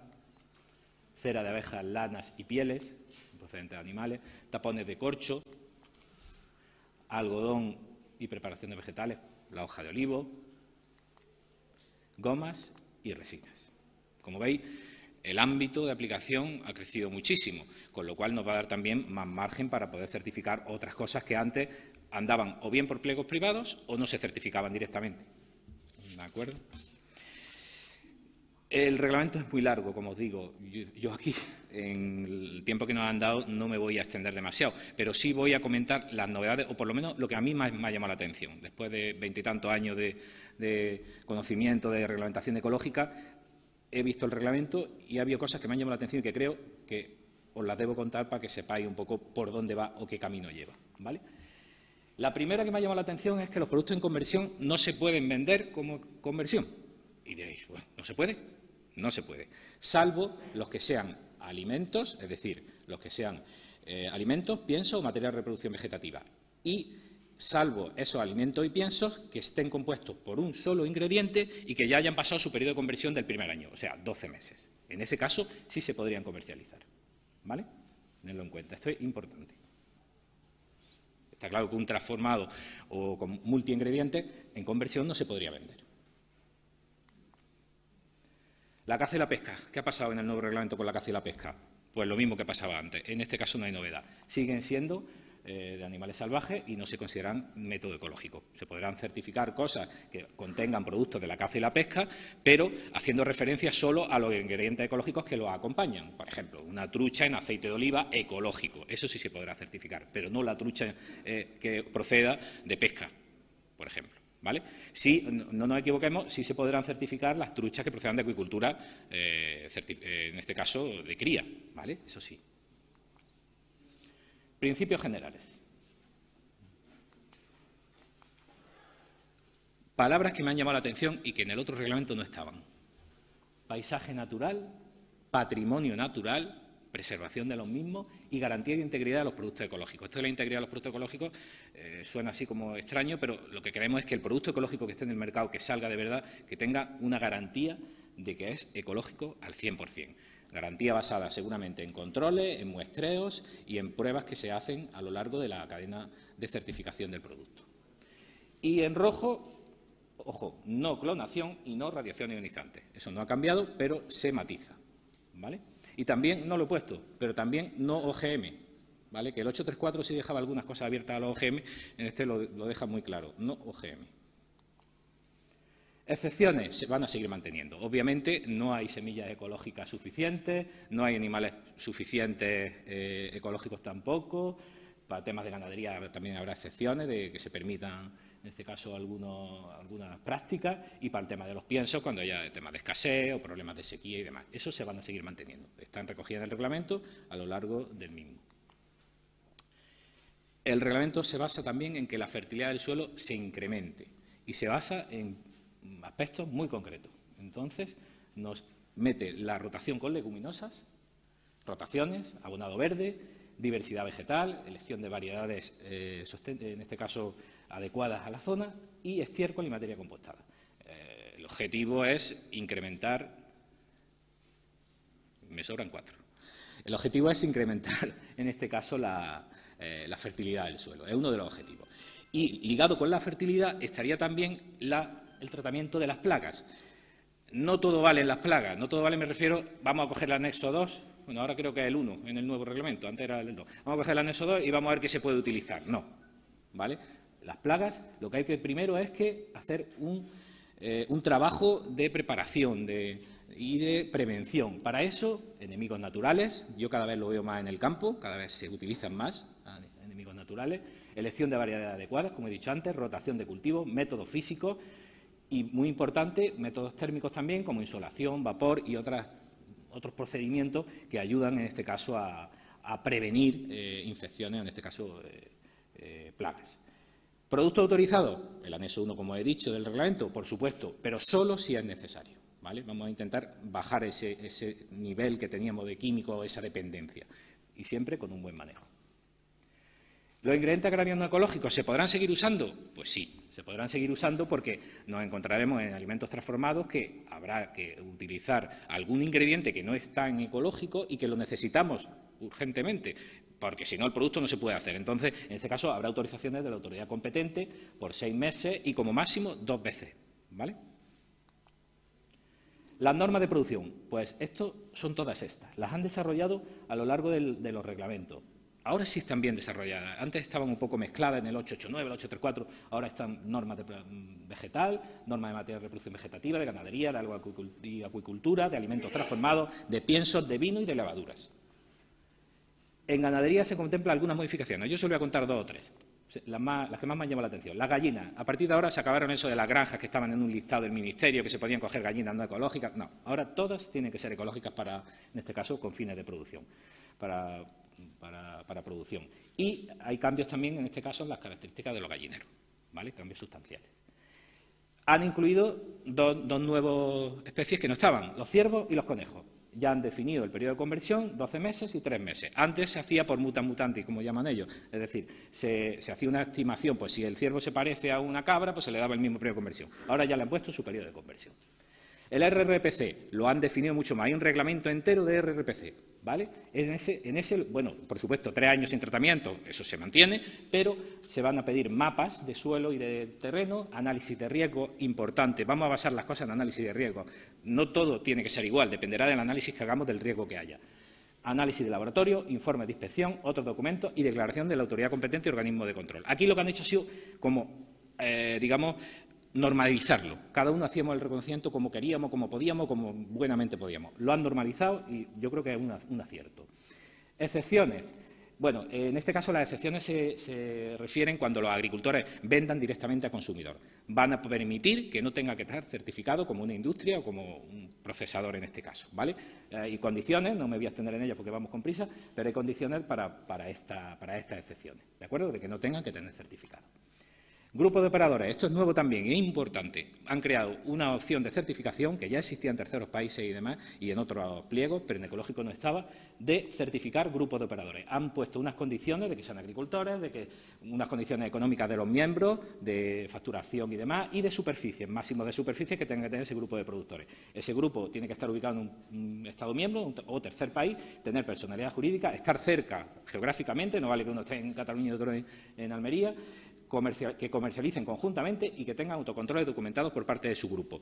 No podrán vender por separado, ojo, tendrán que vender por medio del grupo.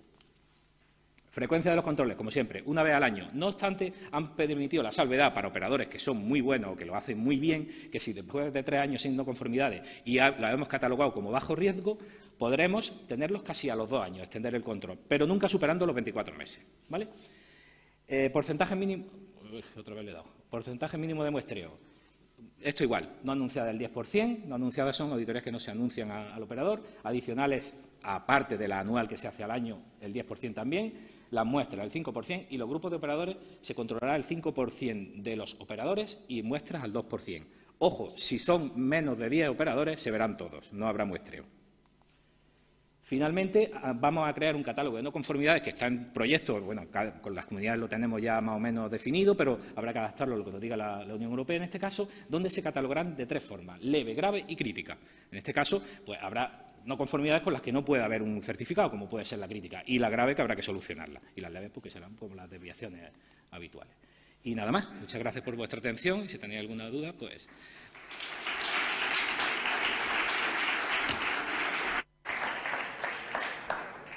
Pues muchas gracias, Juan Carlos. Vale, siguiendo en este recorrido, hemos ido de la política agraria común hacia la sostenibilidad, pasando por el Reglamento Europeo de Productos Ecológicos. El siguiente paso es hablar del consumo. Y para ello contamos con Pilar Galindo Martínez, de la Sociedad Española de Agricultura Ecológica, y además presidenta de la Carvancita Ecológica, que es muy importante, y un grupo de consumo. Así que cuando quieras, Pilar, como siempre, te trataremos mal con el tiempo. Y muchas gracias. Muchas gracias por la invitación. Quiero pedir disculpas porque tengo la voz un poquito mal, así que a lo mejor no me vais a oír muy bien, pero lo intentaré. Me voy a poner el cronómetro para controlar el tiempo. Vale. ¿Y esto funciona? ¿Para allá? Vale, perfecto. Bueno, las primeras diapositivas estaban más centradas en la parte de producción y algunas se han dicho ya, con lo cual voy a ir un poco más rápido para centrarme más en el consumo.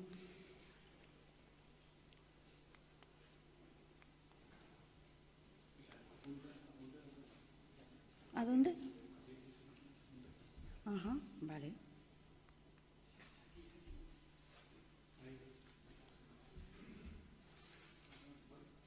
No me deja.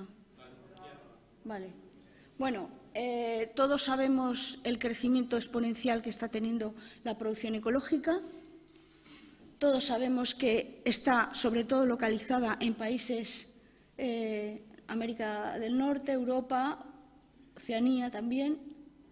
Todos sabemos que en los últimos años ha habido un crecimiento espectacular. Este dato quiero señalarlo, la producción en Europa crece más despacio que la demanda, es decir, hay más demanda de producto ecológico que lo que somos capaces de producir. España en el ranking, esa cifra de 3,54 millones de hectáreas ya ha sido superada, esta es la de 2019. Algo ha pasado con esta diapo. Va por partes. Bueno, lo que quería señalaros es que hay unas expectativas grandes, crece la importancia de la seguridad alimentaria, crece la demanda de trazabilidad y transparencia, hay una mayor preocupación del consumo y aumentan las ventas online. Desde nuestra propia experiencia como cooperativa, en marzo de 2020, con el inicio del COVID, hubo una demanda muy fuerte que se ha visto reflejada en la gráfica que nos han puesto anteriormente, y de repente hubo una caída cuando ya pudimos salir a la calle, pero eso ha puesto en el contexto del consumo la alimentación ecológica. Ahora tenemos que saber cómo ganárnosla. Estas son las cifras de evolución de producción en España, no me detengo, y su diversidad. Esto también se ha hablado en la estrategia del Granja a la Mesa, el plan de acción para la agricultura ecológica. Esta diapositiva la hemos usado también. Me quiero detener un poquitito en el plan de acción europeo para la producción ecológica porque, aunque aquí se ha dicho que la política agraria común está en proceso, realmente no ha tenido el respaldo suficiente que debería haber tenido para incorporar la estrategia de biodiversidad y la estrategia del campo a la mesa o de la granja a la mesa, pero hay un plan de producción de agricultura ecológica que además contempla la alimentación y que además contempla una apertura a nuevas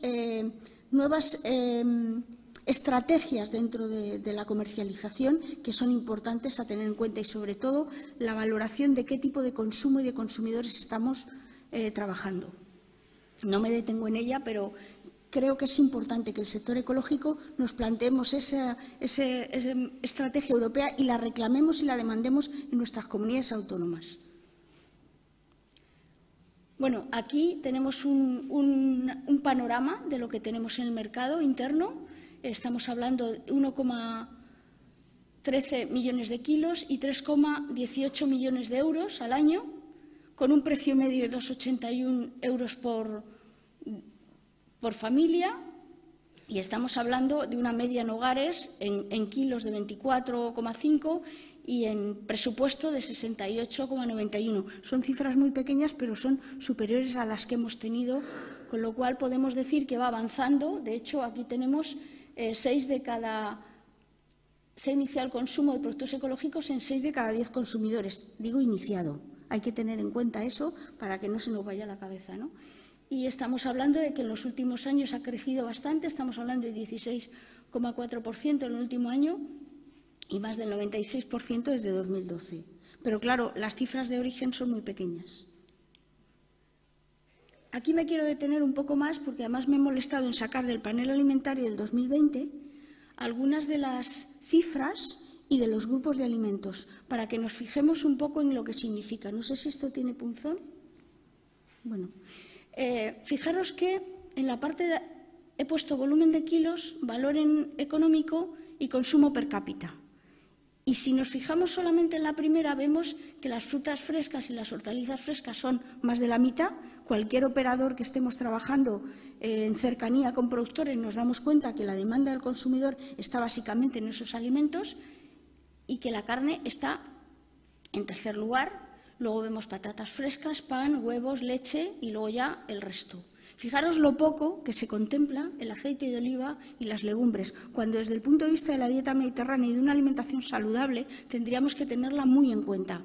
Y de cara a mercados como las escuelas. Pensar que tenemos que variar, tenemos que asociar la alimentación ecológica con la alimentación saludable y la variación de los patrones de la dieta saludable, que quiere decir el aumento de la legumbre, la reducción del consumo de carnes y el aumento de la verdura y fruta fresca y de temporada. Eso es unificar el patrón alimentario con el patrón de consumo y además por ahí vamos a tener la apuesta de las escuelas, que es un terreno de las escuelas, de la restauración, de los hospitales, de las residencias de ancianos, de todo aquel sector que nos va a demandar una alimentación saludable y de calidad. Pero estamos viendo que aquí no estamos teniendo esa. De hecho, nosotros que trabajamos en el asesoramiento a escuelas infantiles nos encontramos que muchas veces no hay legumbre de aquí, del país, y la legumbre ecológica viene certificada de fuera. ¿Cuándo hay una necesidad de legumbres, de leguminosa en el suelo para aumentar la fertilidad? Fijaros la incongruencia. Entonces, quería plantearlo ahí. Si nos fijamos en el consumo per cápita, sin embargo, estamos viendo cómo el valor económico de la carne es superior al de frutas y verduras, pero su consumo per cápita baja. Estamos hablando de que donde se lleva la mayor parte del peso es en la apuesta, digamos, por lo fresco. Y eso es importante tenerlo en cuenta, porque además somos país productor de fruta y verdura de temporada. Tenemos que tener esa apuesta como algo claro. Y luego, desde el punto de vista de alimentación mediterránea y en un terreno de vinos, pues fijaros el lugar que ocupamos en el tema del vino. Tenemos que trabajar eso mucho más. También es cierto que el consumo de vino se ha reducido frente a otras bebidas en los últimos años.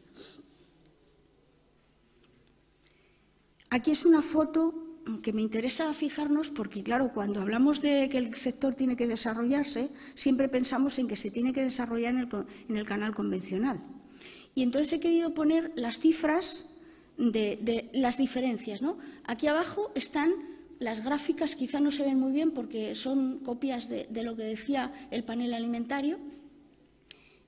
Si sumamos las tres primeras, que es el canal que se llama dinámico, de grandes superficies, es el 28,5%, pero esa cuota en el convencional ocupa el 75,7%. Es decir, el sector dinámico no es necesariamente nuestro sector. De hecho, vamos a estar minorizados porque vamos a tener que competir en un contexto en el que a la alimentación ecológica no se le da el marchamo de salud, sino solo de una calidad diferenciada. El propio Ministerio de Agricultura no nos permite trabajar con la dimensión de salud. Deberíamos de trabajar con la dimensión de salud y aunar esfuerzos con ministerios de sanidad, aunar esfuerzos con educación, aunar esfuerzos con objetivos de desarrollo sostenible y colocar a la agricultura ecológica y a la alimentación ecológica en el lugar donde se merece. Pero aquí estamos todavía unos cuantos pasos más atrás. Pero fijaros que el canal no es exactamente el canal grande. La tienda tradicional tiene un mayor peso aquí frente a la alimentación convencional, 20,4 frente a 13,8, y el resto de canales es la mitad, más 1, frente al convencional, que es 10,6. Si os fijáis en la gráfica de ahí, está hablando de autoconsumo. Yo no sé muy bien cómo ha trabajado el panel esa parte, pero me estoy imaginando a toda una serie de iniciativas y de estrategias cooperativas entre consumidores y agricultores, que es en el terreno donde nos movemos normalmente los consumidores que estamos tendiendo la mano a la pequeña producción, hablando de garantía, hablando de trazabilidad y hablando además de acercar precios y calidades a un consumidor más diferenciado. Me interesa esto por lo siguiente que vais a ver. ¿Cuál es el perfil del consumidor que nos compra en España? Estamos hablando de que el consumidor intensivo, es decir, el que compra no una parte, esos 6 de cada 10 son que lo han probado, pero estamos hablando de quienes nos consumen a diario. Entonces, son hogares formados por parejas adultas sin hijos y jubilados, que compran más de 40 kilos por persona y año. Fijaros, la media estaba en 24, lo digo para que penséis que es casi el doble. Con hijos de edad mediana o mayores, el 30% tienen más de 35 años. Estamos hablando de clase media, baja o baja. Ojo con la idea de precios elevados. Nos sale un grupo diferente y que el responsable de compras es mayor de 50 años. No han hecho la diferenciación por género, pero si le hicieran seguramente estaríamos hablando también de quién lleva la seguridad alimentaria en nuestros domicilios y en nuestras casas y quién se ocupa de la alimentación de toda la familia y quién trabaja desde el cuidado.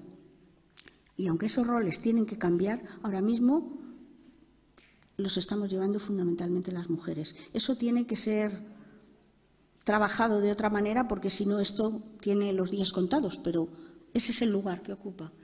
El consumo per cápita, territorio que más tiene consumo, Galicia, Extremadura, Rioja, Navarra, Murcia, Castilla, León, todos están por encima de la media. Cantabria, País Vasco por encima de la media, pero poquito.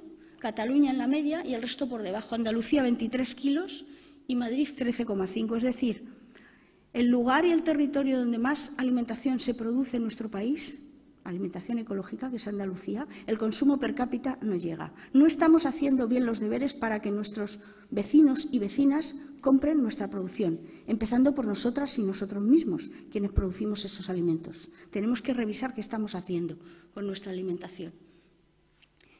Aquí he puesto esta gráfica para que se pueda mirar con más detalle, porque como veréis, es en la población más adulta y sobre todo retirada, donde encontramos esa valoración de esa alimentación saludable y de calidad que teníamos antes y que hemos perdido. Se está identificando la producción ecológica con eso y no le falta razón. Entonces tenemos que trabajar para que esa idea también cale en las capas más jóvenes de la población, que si os fijáis, los más jóvenes, jóvenes independientes y jóvenes sin hijos sí que tienen una cuota más alta, y donde estamos perdiendo es o bien porque hay más dificultades económicas porque se tienen más hijos, más gastos con los hijos, o bien porque todavía es un sector que no nos reconoce como sector que le puede proporcionar alimentos de calidad y saludables. Bueno, y ahora quería dedicar tiempo a la parte que creo que, sobre todo los agricultores y ganaderos, me van a agradecer más.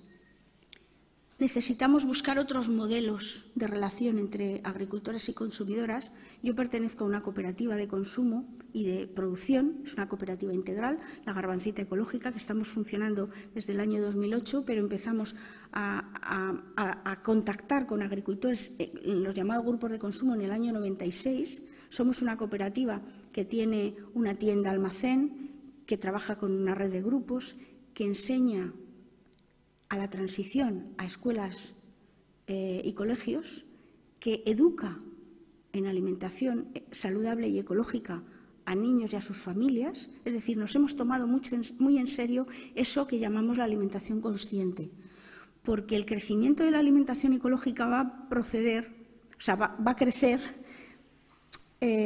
desprendiéndose de aquellos valores que son más importantes. Entonces, en la medida en la que seamos capaces de conquistar a la población que necesita unas garantías de que lo que estamos haciendo en el campo lo estamos haciendo bien, y les abrochemos alimentación de calidad y alimentación saludable, y les tendamos la mano para que tengan una dieta más diversificada, pero basada en alimentos más frescos, más legumbres, y una reducción de la proteína animal que nos hace falta reducir porque nos está provocando problemas cardiovasculares muy importantes. O sea, lo dicen los médicos, no lo digo yo, lo dice la Organización Mundial de la Salud, no lo digo yo, y es importante tenerlo en cuenta. En la medida que hagamos eso, vamos a tener un aliado en la sociedad, y ese aliado en la sociedad va a reconocer que se nos tiene que pagar por ese trabajo de una forma digna, para que no desaparezcan las fincas ecológicas.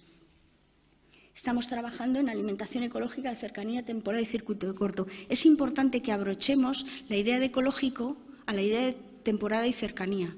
¿Por qué? Primero, porque no hay nada más ecológico que producir las verduras y las frutas de cada temporada. Segundo, porque es más saludable. Tercero, porque es más barato. Y tenemos que conquistar a todos los sectores de la población.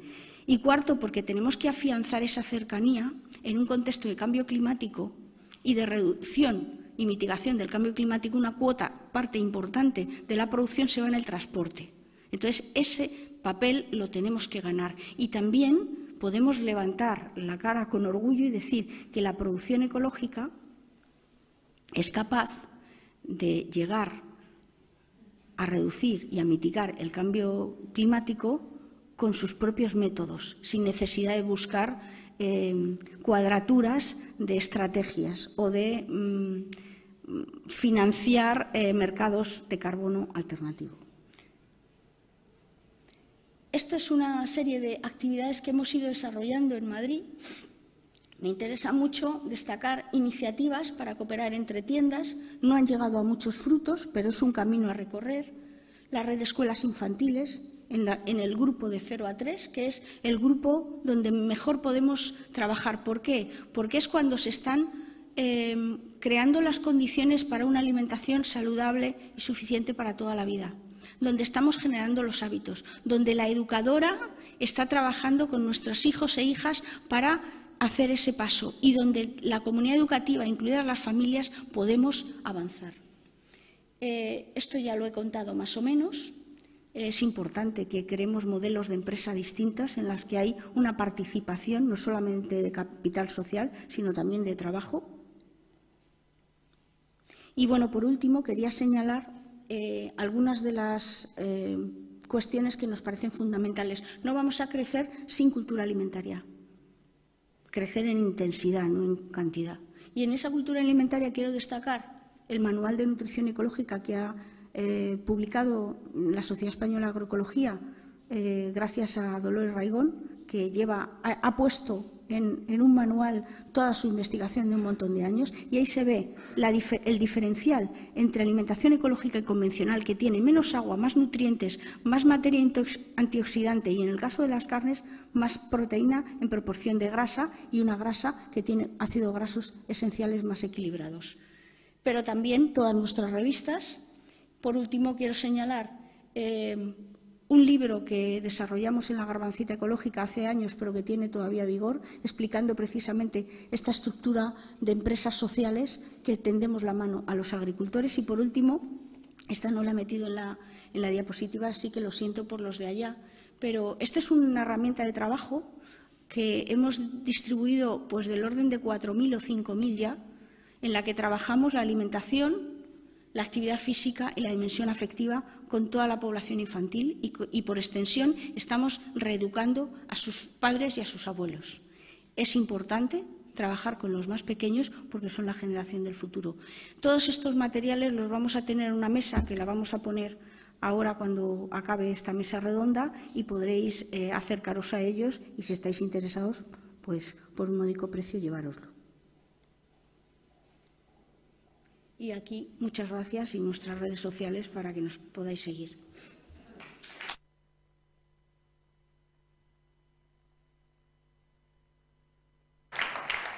Muchas gracias, Pilar. Y la próxima intervención es de Ana Digón Elsten, que es la presidenta de la Asociación de Agricultura Regenerativa.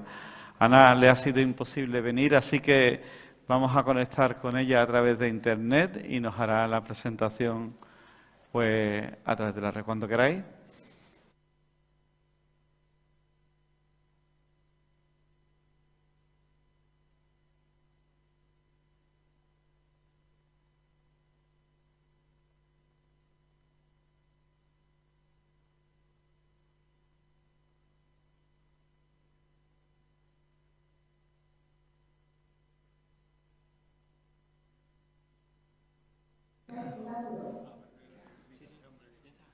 Sí, perfecto, Ana, te escuchamos bien. Buenos días a todos y a todas.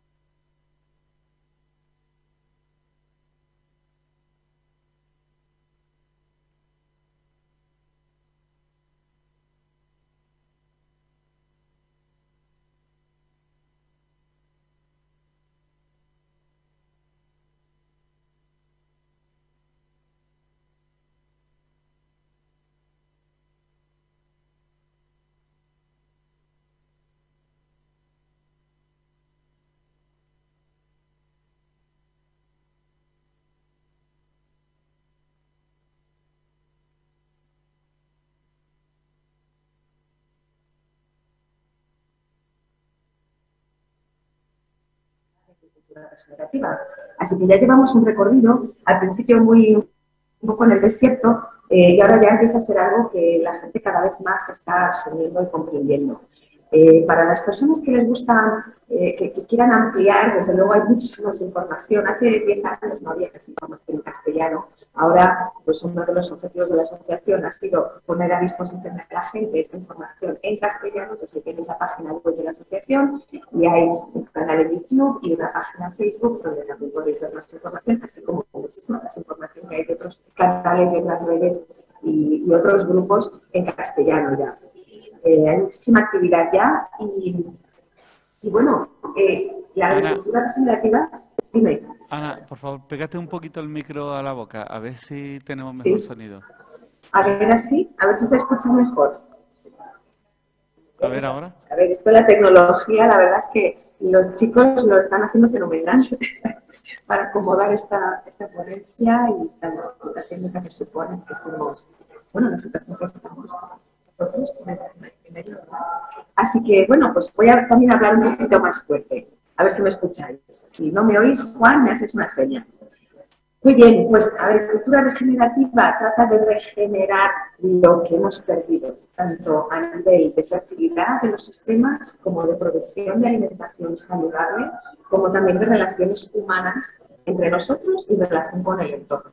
Os recomiendo una película a la gente que os gustan las pelis que se llama Kiss the Ground, Besa la Tierra. Está en Netflix La podéis ver, es muy inspiradora y ahí os va a dar unas imágenes fantásticas de este tema. Hay mucho más material, pero es una peli muy bonita por la que empezar. Y es que la película tiene que cambiar. Tenemos la situación actual es de crisis a múltiples niveles, lo sabemos. Se nos viene una encima bien gorda. Entonces, hay que cambiar de película y en esa nueva película que se plantea desde la ganadería regenerativa, el gran protagonista es el suelo fértil y vivo. Porque ¿qué pasa? Que estos son cifras oficiales de hace unos años. ¿Cuánto suelo perdemos? Esa capa fina de la superficie que es el suelo fértil, perdemos del orden, ahí no sé si lo podéis distinguir, pero esas partes rojas están perdiendo del orden de 25 toneladas de suelo fértil por hectárea y año en España. Esas zonas rojas. Las amarillas entre 25 y 12 toneladas y las verdes entre 0 y 12 toneladas.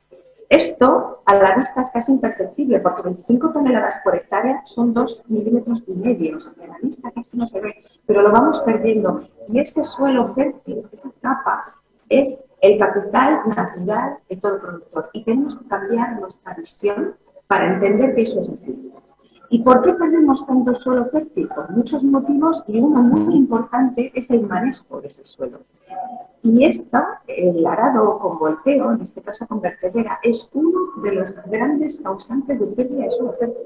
Y esto es algo que para muchos es como un cambio enorme de paradigma en su visión, porque pensamos que labrando estamos oxigenando, estamos permitiendo que entre el agua, el aire, en la tierra, y que es necesario para poder cultivar, ¿no? Y sin embargo, esto podríamos dar una explicación de horas, pero lo voy a hacer muy breve y en imágenes, que es este simulador de lluvia. Aquí tenemos 5 bandejas donde hay 5 tipos de suelo. O sea, el suelo es el mismo, pero está cubierto de diferente manera y es tratado de diferente manera. En vuestra imagen, a la izquierda del todo, está cubierto al 100% con materia orgánica, muerta. En la siguiente, al 50%. La tercera, la del medio, es una tierra labrada varias veces al año, el manejo que se suele hacer en una gran parte de las fincas en España y en el mundo. La siguiente ha sido labrada solo una vez al año y la última es la que está al lado del poste donde no llega la máquina, entonces no se puede labrar. Después de 2 minutos de simulación de lluvia, fijaos, estas bandejas están puestas en ligera pendiente para poder recoger la escorrentía que salga de ahí. Entonces tienen una cierta profundidad también para que la tierra pueda absorber el agua. Y lo que no puede absorber sale y cae en estos frascos. Fijaos, después de 2 minutos de simulación de lluvia, cómo está. En particular el frasco del medio, después de 8 minutos y después de 12 minutos, el frasco del medio está casi lleno, es decir, muchísima escorrentía de agua y además agua chocolate. Es decir, se está yendo el suelo fértil. Mientras que el de la derecha del todo o el de la izquierda son los que están cubiertos en materia orgánica, el agua sale mucho más cara y en muchísima menor cantidad. Es decir, no es cierto que labrando conseguimos que entre el agua. ¿Por qué? Porque ahí vemos, se impermeabiliza el suelo. Cuando cae la lluvia sobre un suelo desnudo, las partículas de arcilla, que son las más ligeras, quedan arriba y crean una costra impermeable que impide que pueda seguir entrando el agua. Entonces tenemos el efecto contrario, el efecto botijo, digamos, ¿no? Y si le damos la vuelta a esta bandeja para ver si realmente el agua ha penetrado, que era el objetivo de labrar, pues fijaos, está seco la parte de abajo. Es decir, no está penetrando el agua, no es cierto. Y de hecho, no hay un solo estudio científico en el mundo que demuestre que la labranza con volteo mejora la captación de agua y los diferentes parámetros que se supone que tendría que estar mejorando. No lo hay. Entonces, esto hay unos intereses que detrás que hacen que esta maquinaria y todo el sistema de paquete tecnológico que acompaña a esta maquinaria pues sea lo que se nos vende como lo bueno, pero desde luego no es lo positivo. Porque ¿qué está pasando? Que se está llevando, cada vez que hay eventos de lluvia, se lleva ese suelo fértil, ese capital natural se nos va a los ríos y a los mares. Y esto pasa en los 5 continentes y se ve incluso desde el espacio. Es brutal. Entonces, ¿qué pasa? Que hemos estado degradando los suelos desde que empezamos a producir alimentación en mayores cantidades para alimentarnos. Estamos en un momento de inflexión. Entonces, si queremos seguir sosteniendo la vida superior, la que está encima del suelo, todos nosotros, tenemos que empezar a reinvertir en serio en la vida inferior, en la vida en el suelo y la vida del mismo suelo. Entonces, un suelo sano, ¿qué contiene? Lo podemos resumir y aquí está el título de conferencia, las 5 M's. Pues aquí van 3. Las 3 M's de un suelo sano son minerales, es decir, elementos químicos de la tabla periódica, esos 118 elementos, 119 más los elementos traza, que son los que componen la vida. Y son los que necesita la vida, no son 3, son muchísimos. Entonces, esos son los minerales. La microbiología, que es la vida que cicla todo, y la materia orgánica, que es todo lo que estaba vivo y se murió y que luego es procesado con la misma vida y va creando formas de carbono más estable, como es el humus. Entonces, esa materia orgánica es el alimento y es el hogar. Y la microbiología es la que da el dinamismo al suelo, ¿no? Es la que cicla esos nutrientes. Y eso es lo que tenemos que cuidar, la reproducción del suelo, y esto cada vez más se sabe, se estudia, hay múltiples estudios científicos que demuestran esto, ¿no? Y cada vez por fin se está hablando más de microbiología del suelo. Y es que esa microbiología del suelo vive en torno a las raíces de las plantas. El mejor tractor en un campo son las raíces, son capaces de atravesar piedra. O sea, tenemos además toda una serie de perfiles diferentes de raíz que conviven y que en simbiosis con toda esa vida del suelo son las que nos dan fertilidad y son las que transforman a través de la fotosíntesis, transforman y captan el carbono del aire, lo transforman en planta en su propio cuerpo y después lo fijan en el suelo también en forma de vida. Porque el carbono no es el malo de la película. No, lo que pasa es que hay demasiado carbono orgánico en la atmósfera y lo que tenemos que hacer es captar. En vez de irnos a soluciones geotecnológicas de geoingeniería tremendamente costosas, peligrosas y con unos impactos que ni se saben, y con los costos astronómicos, vámonos a una tecnología más saludable, que trabaja las 24 horas, que no tiene ningún coste ni coge vacaciones, que es la fotosíntesis. La fotosíntesis es la que va a captar ese carbono excesivo en el suelo y fijarlo. Y eso, además, nos va a dar un incremento de fertilidad tremendo. O sea, ahí tenemos la solución a tantísimos problemas. Ana, entonces, discúlpame, dime. nos quedan 5 minutos, es que no tenemos además muy buen sonido. Lo sé. Vaya, ay, qué pena. Muchas qué gracias. pena. Bueno, sigo hasta donde pueda. Aquí tenemos eso, las raíces son un tremendo mundo. ¿Y qué es lo que da nutrición y dinamismo a esa relación planta-suelo? Pues es el ganado.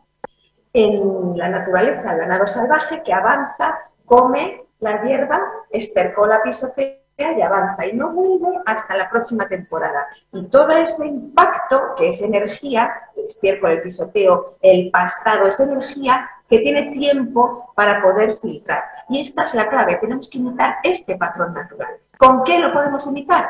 Con el ganado, en un ganado bien gestionado. Y entonces, la buena noticia es que gestionando bien podemos cambiar los unos a mejor y encaminarnos y incrementar esa producción saludable, rentable y asequible que queremos para todos. La mala noticia es que hemos vivido los ahorros, hemos agotado los suelos y vamos a tener que hacer las cosas de forma diferente a como las venimos haciendo para recuperar ese suelo natural. ¿Y cómo hacemos eso? Pues la cuarta M, cambiando el manejo. Esta es la clave. Esto ya no puede ser. Esto no se puede potenciar. Como tengo poco tiempo voy a ser súper clara. Esto no se puede potenciar ni se puede apoyar. Esto tiene que desaparecer. Y esta gente que trabaja en esto hay que reconducirla a otras esferas de trabajo. Esto es lo que hace falta. Animales en el campo, siendo parte de ese ecosistema completo y siendo el que dinamiza ese ecosistema porque tiene patas y se puede mover. Y nosotros, el depredador, que mueve ese ganado con un pastoreo dirigido. Esto es esencial. Fijaos, ganado, suelo cubierto, plantas con múltiples raíces. Esto es un sistema que capta carbono. Un sistema simplificado, sin ganado, con suelo descubierto y poca planta, poca variedad, está emitiendo carbono. Esto hay que tenerlo clarísimo. Esto, por ejemplo, sí, ganado en el campo, pero hay que concentrar el ganado y moverlo. No puede ser hacer una ganadería en la que se deja a los animales durante meses que se coman el rebrote. La clave está en un pastoreo dirigido. Ganado juntito, que es como le gusta estar, además, y utilizando pastores eléctricos, por ejemplo, mover ese ganado sobre el espacio, para que tengan siempre hierba fresca, hierba nueva cada día, o como mucho cada 3 días, mover ese ganado, para que no se coman el rebrote y tengan pasto fresco y dejen ese impacto de estiércol, de pisoteo y demás tras ellos. Entonces, ¿cómo? La clave, un pastoreo intensivo, sí, pero dirigido y controlado en el tiempo. Es decir, alta carga, ocupación corta en el tiempo y largo reposo para permitir la recuperación de las plantas. Y esto tiene un impacto directo, que es, aquí vemos la diferencia entre dos campos, uno al lado del otro, con un año solo de cambio de gestión, el que está a vuestra derecha, ya se ve un cambio de estructura, de vida y demás. Esto es después de 4 años en una meseta, perdón, una dehesa de Toledo, después de 4 o 5 años de manejo correcto con ganado y de siembras de especies, todo un manejo de praderas. Fijaos la diferencia entre el campo vecino que hace labranza y ganadería extensiva. Y además, el de la derecha está dando de comer al doble de animales. O sea, aumento de capacidad de carga, aumento de nutrición y de calidad brutal. Fijaos, sobre el suelo esta es la diferencia. Entre un campo manejado de forma regenerativa con ganado, siembras de cócteles de semillas que permiten a ese suelo dinamizarse de nuevo y ser fértil comparado con una labranza y una ganadería suelta sin ningún tipo de control. Bueno, ¿cómo hacer? Manejo holístico, planes de pastoreo, herramientas como esta. El pastoreo racional Boisson, una herramienta muy interesante que es como el Fórmula 1 del pastoreo dirigido y se basa en la sigmoidea. Esto es un concepto muy interesante que podéis buscar, que es conocer muy bien la fisiología de la planta y en qué momento pastarla para obtener máxima nutrición y máxima recuperación de planta. También en qué momento pastarla para dañarla si la quiero eliminar. Muy bien, pues con eso voy a llegar a la quinta M. Los cambios son evidentes, esto implica también captar más agua en el suelo, porque cada molécula de carbono capta 4 de agua, así que estaremos aumentando el agua en nuestra finca, y podéis ver cifras por cada porcentaje, más de 100.000 litros de agua más capturados en el suelo. Así que, ¿cómo hacer eso? No arar con volteo, caminar hacia ello, mantener el suelo cubierto y potenciar los servicios animales. Algunos procesos y metodologías que os los puedo pasar, si alguien le quiere sacar una foto, ahí lo tienes, pero son múltiples cosas, no es solo una, es toda una caja de herramientas que en cada finca será diferente. No es una agricultura ni ganadería de fórmulas, sino que es de pensar, observar, estudiar y compartir con otras personas tus desarrollos y tus triunfos. Hay cada vez más investigación científica que lo muestra. Aquí tenéis un proyecto buenísimo de los vascos, el primero en España que se empezó a hacer, uno en Cataluña que se está presentando ahora el día 3 de diciembre, se presenta online los resultados finales, brutales, con muchísimo material en esta página web para descargar gratuito, para ver cómo hacerlo, y investigación internacional también. Carne, sí, pero a pasto y regenerativa, no menos carne. Carne a pasto y regenerando los suelos. Leche, sí, mejor cruda que pasteurizada, a pasto y regenerando los suelos. Estos son ganaderos que lo están haciendo y que ven que no es una utopía, es una realidad que camina y para ellos no hay otra opción. Ya no hay vuelta atrás. ¿Por qué? Porque además supone rentabilidad, que es la clave. Vincular tu producción a tu espacio y a los recursos de tu espacio y gracias a tu manejo regenerar esos recursos para poder aumentar tu producción y tenerla de mayor calidad. Y esto es lo que están viendo los que lo están practicando en toda Iberia, con todo tipo de ganado y en todo tipo de suelos. Pues nada, que la quinta M que hay que cambiar es la mentalidad y es ese cambio de chip que nos hace falta. Así que gracias por invitarme a hablar de ello. Hoy va a haber más gente hablando de esto en este evento, así que os invito a explorarlo porque desde luego la vida lo merece. Muchas gracias.